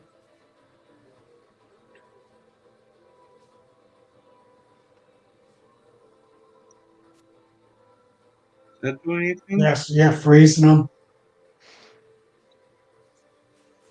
There you go, Mike. Let's try that. Is that any better?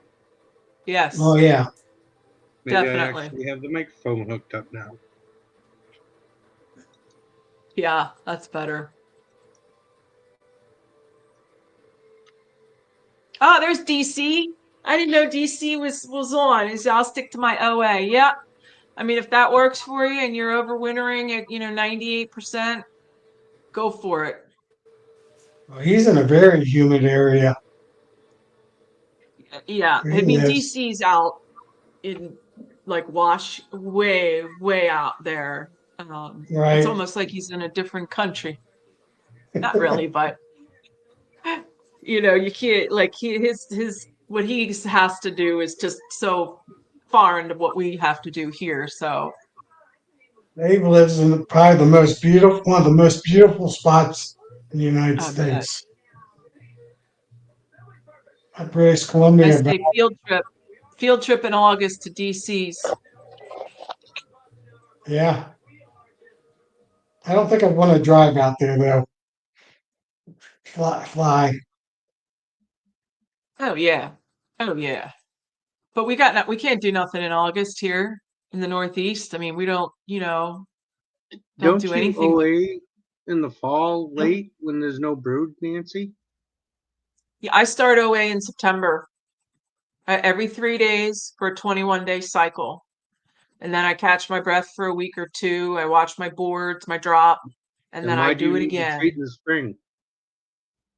because I want my, so the earlier I treat, like last year when I treated in May and June, my drops in September and October were much lower than I used to treat formic in when I took the honey supers off in July.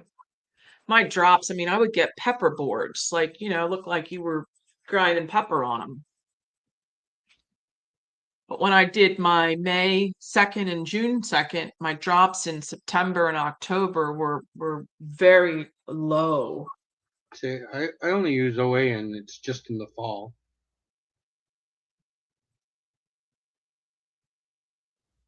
Yeah. I mean, you Oh, here might be you able to get go. away with that in your area.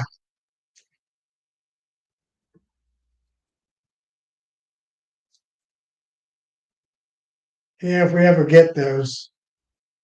Right now, it's not in the United States. Right, right. When they said Georgia, they meant the country. Like they meant Yeah, meant the country over in Europe, not the state of Georgia. it's not in But the yeah, United Mark. States. Yeah, so right. So formic, that's the other thing too. I mean, I just have great results with formic. So, Yeah. but yeah, it Three, does. It 3 years does. ago, I ended using it because I did not have great results. It killed half my queens, and I know how to install it. I have extra box. Hmm. It was Hmm. within temperature. It just annihilated my apiaries. Yeah. May have been a bad batch, but that was the last bad batch.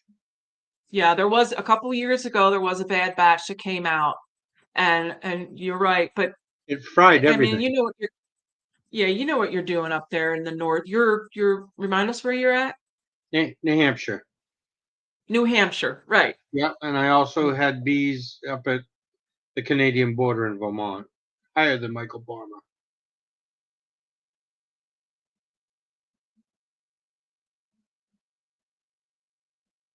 Yeah, so Formic, right? This is right. So Mike, right? I mean, you've been around a while. I mean, you know what you're doing. You're up there. It might not be a product that even though Formic comes out of Canada, it may not be a product that plays well with your conditions up there. And also, the OA is a lot cheaper. Oh yeah, pennies compared Well, to it.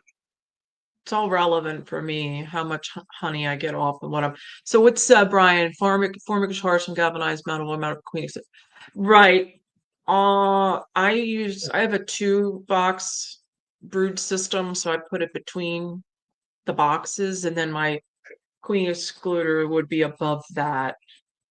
I mean, it's in the label. It's formic acid, so it's Mm-hmm. acid. That'll burn. That'll eat through anything. Yeah, metal. Right, DC, correct. Yeah. Mm-hmm.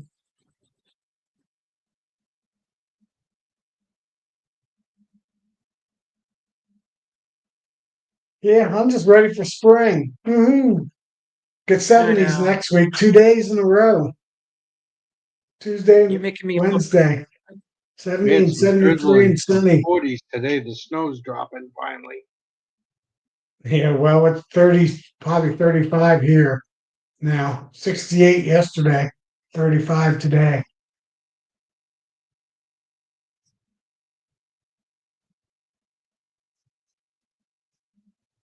I don't have And anything above 50 for the next week. But I don't like this program. I don't like this weather program. Oh, I look at my tablet. I got a new tablet.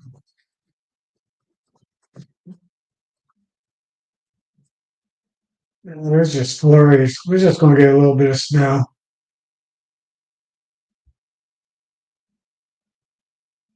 Oops.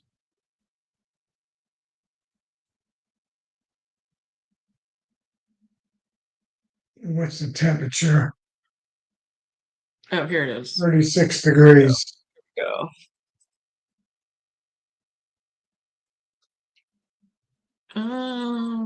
This rain is making it warm here. It's saying it's still 53 at what is it, a little after 8, it's still 53 degrees, which is absurd up here. Ooh, Tuesday.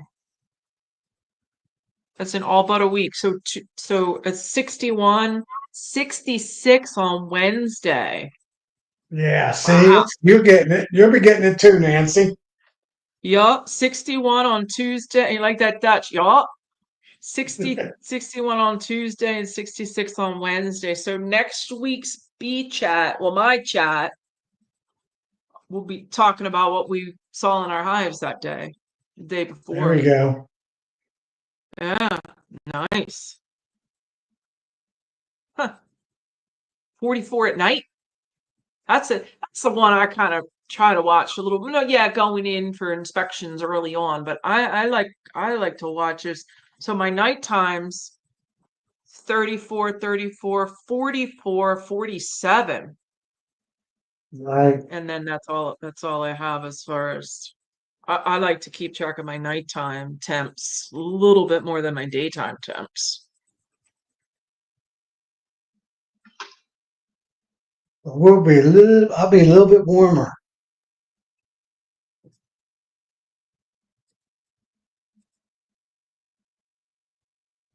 And since I'm retiring in the middle of April, I got plenty of vacation days to take between now and then. I only got to go in the office 10 more times.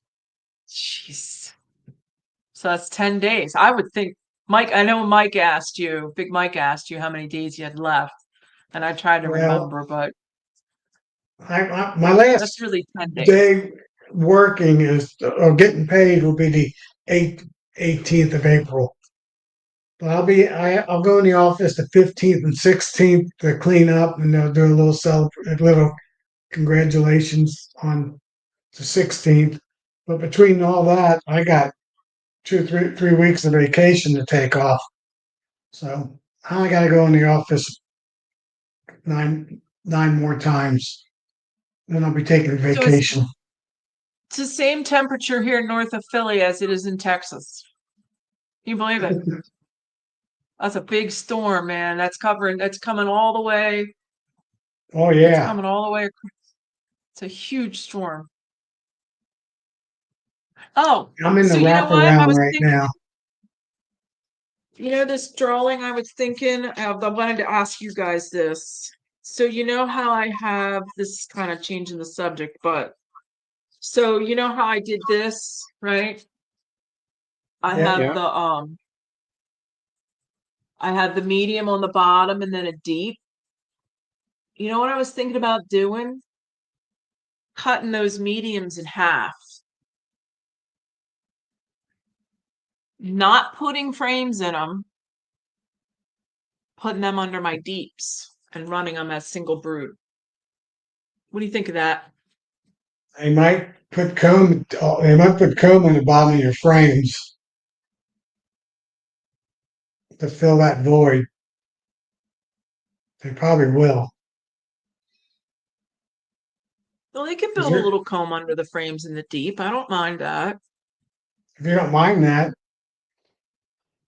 Because when I do inspections on a single deep, I'm only pulling 2 frames out of the middle anyway. You can see everything you need to see pretty much. right?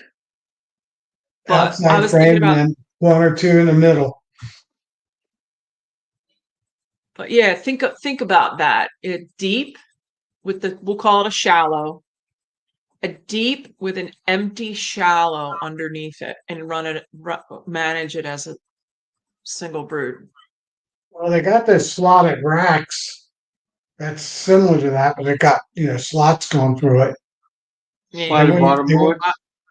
I don't want another piece of equipment. Not doing it. So what are you trying to do with your hives? Why don't you just leave them deeps and mediums?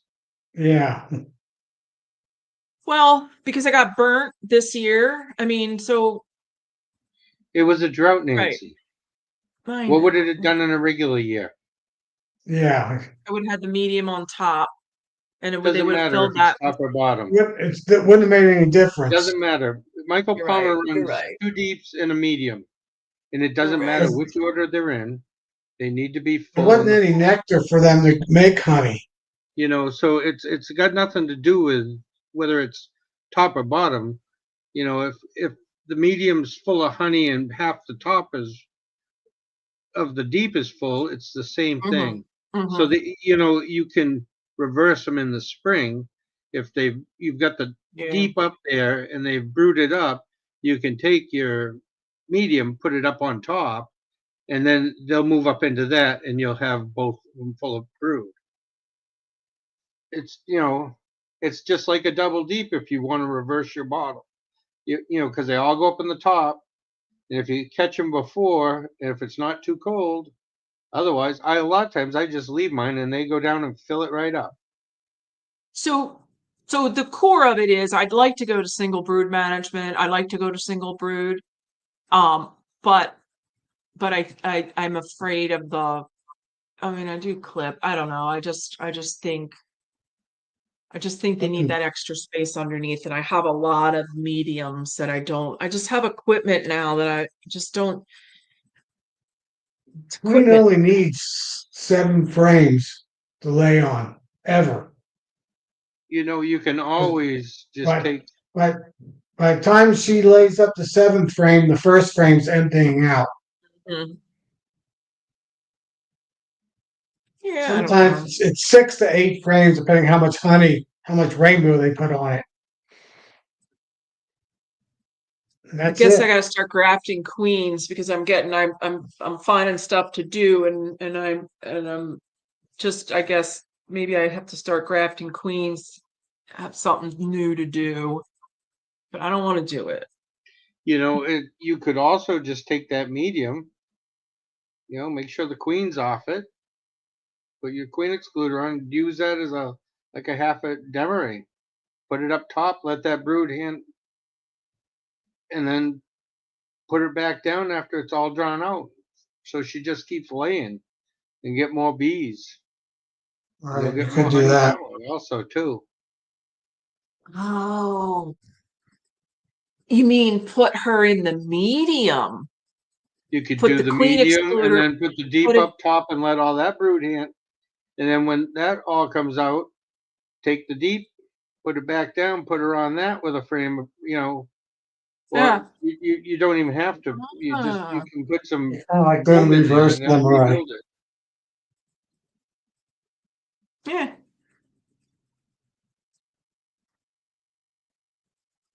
Yeah. Or if you got that many mediums kicking around, pull a medium, put a drawn medium in there so she has another place to lay.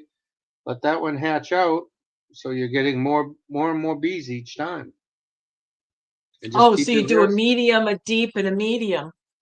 Oh no, you So, take your shake your bees. Well, make sure your queen's in the deep. You mm-hmm, can put an empty medium right on top of that, so she has a place to go right back up into lay into. Take that one mm-hmm. full of brood, put it up top, let that hatch out, checking for queen cells. And after that's hatched out, you got to have your honey supers in between. Do it again. Yeah, yeah. That Demery, man, that's a lot. That's That's a not a lot real of liquid. demery. That's a partial. Yeah, the Yeah. rolling. Because otherwise, you'd take the So, whole, pretty much. If I did it, I'd have to take both deeps off and put a third oh, one down below and put my 2 deeps up top to. But Nancy, on that single DC. brood, since you run 8 frames, you're basically have 0 honey in that bottom box when she's at full brood.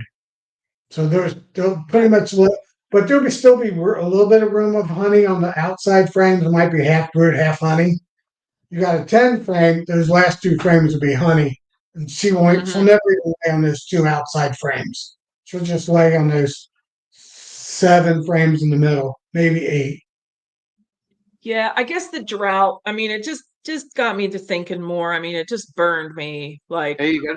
I mean, I'm Sometimes at a you just got to 30%. stop thinking It burned everybody, and go Nancy. back to what you're used to. Just keep it at that. And I know you're right, Mike. You're right. You're right. You're over 100% right. overthinking gets us into a lot of trouble. Yeah, you're overthinking it. Well, I That's why overthought I it yet just last year doing this and the shenanigans, and now I'm overthinking what I overthought. So you're right. And you're gonna you tell me know in September. What did I tell you? What did I tell you in March? You didn't listen to me, did you? You want to play with the I listened. bees. That's what I say. I guess I gotta start messing with queens because that's what you do, and then it gives you something to do and play and all that. And then Nancy, I would uh, bet if you left that medium down below, she would lay that whole deep box up, the 7 frames, and then fill that bottom box up with honey. Because they preferably put the brood at the top and then the honey below. If you get them well, out I in a don't run tree or upper anything like entrance. that. No, no, no, I don't think so because first I don't run upper entrances, and they put the brood, in the summer, spring and summer, they're gonna move the brood towards the opening. So she would Yeah, move. by the opening. And then if they can, they'll put the honey below them a lot of especially with times. the medium up above the deep. If they start to fill that with honey, pull the honey. Give her more drawn comb. Let her keep laying in that bottom box. Or the Yeah. bottom two. You you watch The, Mr. the Ed, thing you is, watch Dirt Rooster do those Hmm. cutouts, and they start at the bottom and it's all honey, and then they get up to the top and it's all brood. Yeah, but the entrances are at the top. You very At rarely, the rarely, entrance, rarely. yeah. But then they also have under the comb, if you look at dirt roosters, the comb stops and then there's dead plate space. And that would be that empty Sometimes medium with no frames. So yeah, they'll, unless you have something to stop them, they're going to draw your deeps right down into that medium. man, that's okay. Right? Well, then you got a frame that's a deep and a medium high. They're going to make a Well, medium if you don't put something in there. but yeah. I yeah, mean, they'll it'll fill just it up. be, yeah, I don't know. I think, That's yeah, I like you gotcha. told me, there's no frames in it. Who knows what they'll make? No, they'll just continue underneath the deep like they do in like so Oh, sometimes I'm running They'll go shrimp. the full depth of a medium. sometimes Yep. they're guaranteed, Nancy. Well, mine tend to, if I forget to put a frame in, they'll grow it right down. Yeah. So it'd be like right. So when I'm running, say I'm running short, I don't have a deep. There was a time where I didn't have enough deep frames. So I was putting, oh, this was a little bit when I was playing with drones. So I would put a medium and a deep, and then they would build that out with drone comb. And then I'd come along and cut it off. And I'm looking at the drone comb on the ground thinking, I just wasted like a lot of valuable resource there. Those bees just did a lot of work. And I don't do that anymore. I'll just leave them as, but if you put a deep in and then you put an empty medium, they might draw those all the way down, like Mark's saying. And then you would just examine them. I mean, you'd put them back. You wouldn't ever really have to change it. I don't know. I mean, we're just yakking. DC, don't get Yeah. too carried away. We're just talking smack right now. Well, I'm a big fan of single 8 frame or 10 frame single brood management. Do you winter them over that Now, way? I mean, what's that, Mike? Do you winter them over that way? I don't I know. prefer to do it that way. I get more honey that way. No, winter them over. No, I overwinter in either deeps or singles. It all depends on how big the hive is. I shake them down as I prefer to have them in singles, and I don't put any and plug up the whole single with honey, and then put um, candy board or fondant on top of them. Because if you have a double deep, they're just going to be in the top part of your deep anyway. So you got all that empty space down at the bottom that they got to keep cold, warm. I mean, keep cold. It already is cold, so they Mine, got to heat up mine twice. start They the have to. winter They have off to in the work bottom twice as box. hard. Mine start the bottom, the winter off in the bottom box. They're just getting to the top box now. Yeah, they're being. Yeah. Well, yeah, but you left them a whole. You left them a whole box of honey. Oh yeah, Yeah, I don't. I don't give them. I don't leave them any honey on top. I take that honey. Mike, did you say you put a 5-gallon feeder bucket on? no, you can put 5 1-gallon paint cans on at once. Oh, okay. I got you. I thought way back, you had said something about putting No, you five can put gallon 5 gallons on at a time with paint cans. paint cans. Watch Michael Palmer. Paint cans with holes in the bottom. They're a cheap feeder. Paint? They got to be the epoxy lined ones. You just use a nail? Yeah, Just I put actually nail have a little. holes? I have a little stick with just the right size Yeah, nail, and I just hit it with my palm, and I just put yeah, 3 or 4 on the center. All depends on how much you want to feed them, how fast you want to feed them. right, You can put 1 right. or 2 if you just want to feed them so they have something coming in. Trickle, Yeah, feed and drench feed. yeah. Right. I also have quartz for when I'm got my nukes. Jeez, I never heard of that. I never heard of that. And I've listened to Mike Palmer a lot. I guess he just doesn't. I didn't No, know he about that. talks about it. He has no frame feeders. He has no top feeders. He has paint cans. And he weighs this thing, and if it's 20 pounds light, 2 paint cans. If it's about 10 pounds per can. Right. Yeah, I know you studied under Mike Palmer up there, and I think I'd love to go up and spend a Actually 2 week chatted or with him online the other night. See if he did you? needed any help with equipment repairing or making new. He said he thought he was all set. Yeah, I just use 2-gallon buckets put on top. Or one All gallon. right, If they're guys. nukes, my nukes are 6 framers. I do 1-gallon buckets. My Nancy's about to 10 turn framers, into I a do podcast. 2-gallon buckets. Like metal, empty. Oh wait, Peabody here. Brian is asking, like Yes, metal metal. cans. Yeah, Yeah. try to Yeah. bring So one how home much and I'll does it? show it to you. You got the 1-gallon cans I got or 1 5? gallons in quartz. Yeah, I do 2-gallon buckets.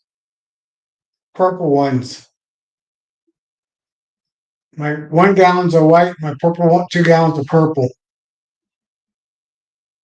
I can So where show do you you. get new paint cans? Like where do you I get go to new? the paint store and order them by the case from them.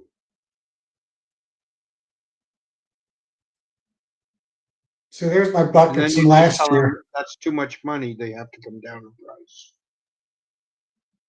2-gallon, 1-gallon. White ones are 1 gallon. Purple ones are 2 gallons.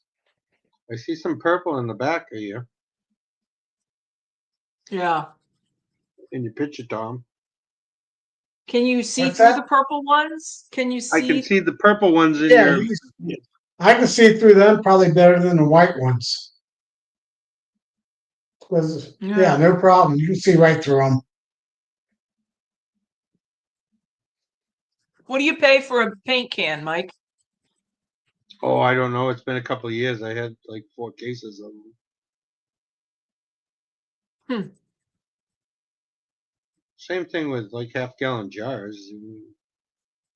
And then they have that little recessed. So then when you flip them over, it has lots of the bees can. It's a little recessed area, right? You actually you like if you had them and you needed a deep, you just put a couple sticks down and you set them on top of the frames, right on the sticks. Put the deep and put your inner cover above everything. Yeah. So Right. Huh. the cans are staying warm, and they take them down very quickly actually, because Because they're you know inside the those hive. plastic. Yeah, those plastic buckets, man. They want a fortune for them. I got a couple. I buy a couple of them at a time, but sold on those buckets. Like they have that little spout in the middle, and they all got to go in there. And I'm like, why can't it? I don't know. I'm just not real thrilled with that whole situation.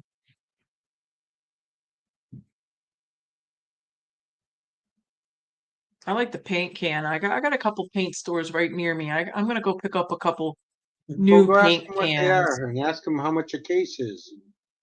You Yeah. know, Right. you got a couple of people that want them. I don't, you know, I lent some out this year. Someone, because feeders were so expensive, and Nancy, the reason why they got purple ones, they were discounted. And I got them really cheap. Yeah, you line, but then you got to drill the hole in. You got to get the plastic thing and put that in, and Yeah, the plug, yeah. I mean, you got to remember, I don't have a work. I don't. I mean, all of my boxes, all of my equipment, I've put together. I've built all of my frames. I've done all of that, but I really, don't have a workshop. That was stuff I did in my living room through the winter. I painted one year. I painted 33 boxes, but Yeah, I don't have. there you go, Nancy. Uline, 1 gallon bucket, $3.50. Right, but then you got to drill the holes, then you got to buy the plugs that I don't like. I don't like Right. this little plugs in the center. I don't think, you can make those holes as big as you want, but they're still it doesn't feed like I'd like them to feed, and I really don't want to buy any more big hive top. We talked They about can't those. take I it. don't really. They take it as, I mean, they can empty one of those 2 gallon buckets in a week, half a week, just with Yeah, that but I like little the hole. paint can lid where you can put holes like yeah, but all the way. I don't put that many holes in. They take it down pretty quick. Yeah, Hmm. you don't need I that. only put 5 or 6. I You can put more in. Yeah, but on you my can put them plug. on the outside, What's that? right? You No, could on put them on the kind of. cover. It just Yeah, goes but on the but I cover. mean not like so here's your like you can put them on the out, they don't have to just be a cluster in the center. You could put the little holes Yeah, you could make around the them a out. little wider, but I only put Yeah. 5 or 6 holes in it, and I do it just in a small area like this because sometimes I feed them over an inner cover if it's just a single. Peabody saying Ryan's saying that he doesn't use the plugs, just the holes in the lid. Yeah, you don't have to have the. Yeah, you can just poke a hole in it. But with the paint cans, you need to fill them to the top because if because it's the vacuum that holds them. So if you Yeah. only put a half a thing, it drizzles out quite a bit before it stops. Yeah. In the summertime, I don't worry about that because they're going to eat it right up anyway. Or in the fall time when I'm feeding them, when it's warm out. But if it's cold out, I'll fill it up all the way and let it vacuum itself before I tip it over or put it on them. Not in August when I'm feeding them, I just fill it up and dump it over on them. They suck that stuff right up. Hmm. But when I trickle feed with my buckets, I only have one hole. maybe 2 at most. And when I want to feed them a whole lot, it's just 4 holes. That's all they need. Well, yeah, they plug them when I make the holes a little bigger or add extra holes, then they'll plug them up too, and then I'll just leave them that way for another whatever. But Yeah, they'll yeah, plug up extra holes and propylize mm-hmm. them.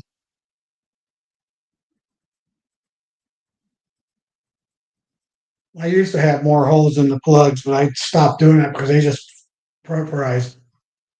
Fill them up anyway.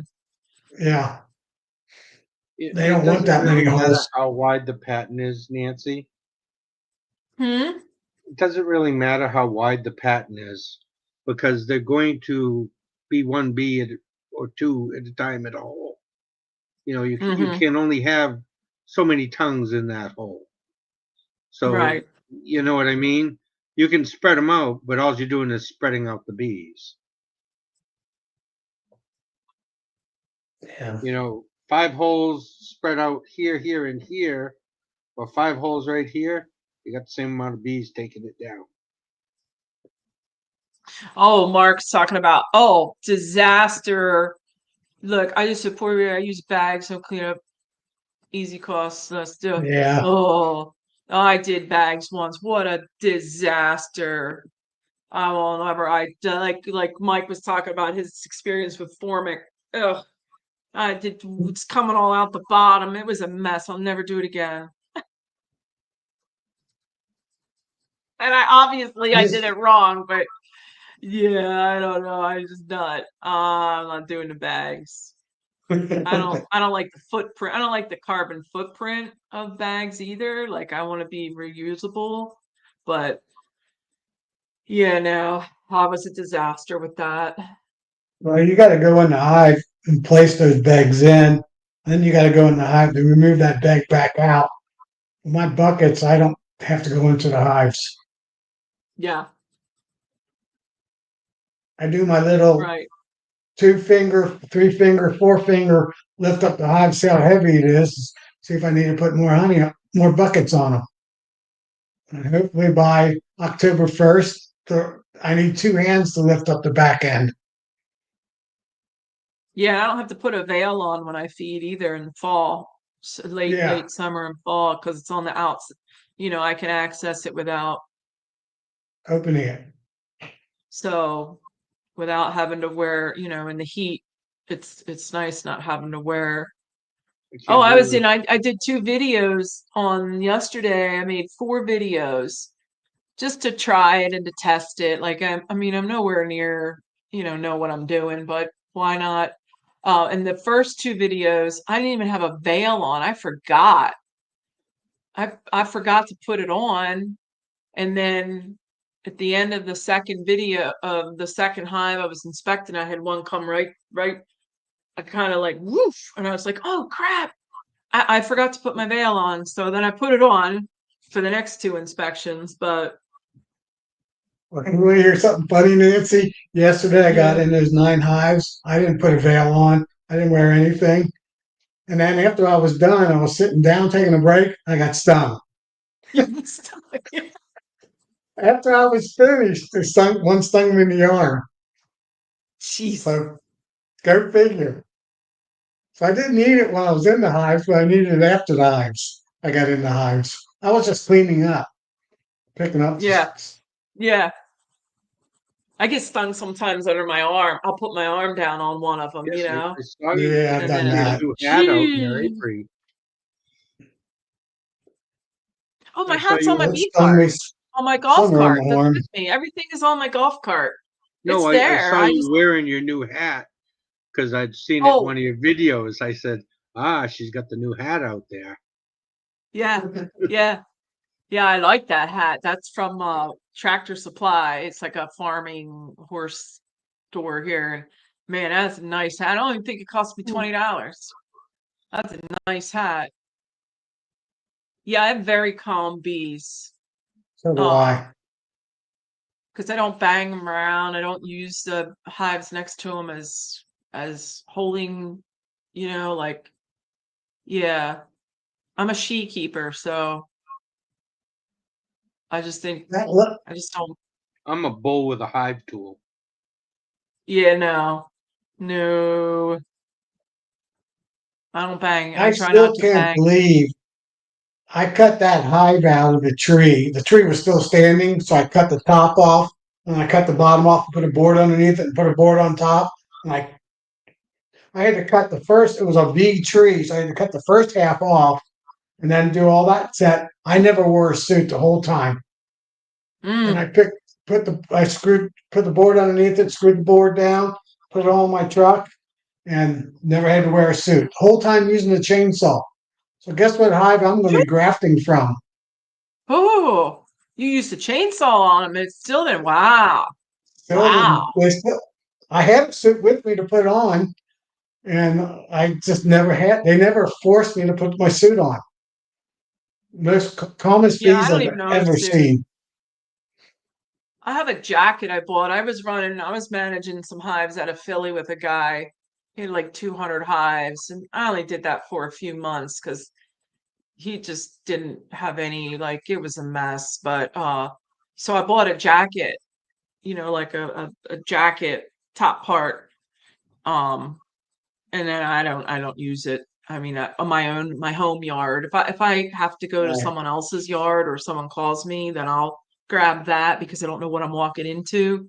But my own yard, I don't need. I just need a veil, and then sometimes I'm forgetting that too. I need to But post that video because I do have it videoed. The lady that owned the house from her deck. So I'm far away. It's not a very good video, but I can show you me chainsawing the tree without any equipment on. I just had gloves on because I was chainsawing, my yeah, chainsaw yeah, gloves. Yeah, I probably had a yeah. baseball cap on, The if I remember gentler you right. are, the gentler you treat. I mean, the less, the more gentle you are, the more gentle they'll be back. If you're dressed for war, you're gonna have war. But Yeah. all right, guys, we're gonna call it. I All don't know right. if Bruce is on tonight. Brucey I Bruce, didn't check. Bruce, our Bruce. Let me check. Well, thank you, Nancy. Well, thanks for Yeah, coming on, Bruce is Mike. on. I like when you're on. Yeah, I like when Good seeing everybody's you, on, but John. everything was all good, right, Nancy. guys. Good conversation. Have a Talk to good you later. Good night, night, and I'll see you everyone. next tomorrow. Oh, tomorrow is Ricky. Ricky, horizontal hives, and then we go into Charlie on Friday and Joey on Saturday. You Oh, know I the know. drill by now, I guess. I ended up there with Matt from Sandy Valley. Him and I stayed in the chat till almost 2 in the morning. Oh, that's old days. Yeah. Wow. So All we like right. All Well, right, this, guys. Thanks we so much. solved most of the problems, but there's all new ones now. see everybody All next right. Wednesday. Catch you later. Bye bye. All right. Good night. Bye-bye. Bye.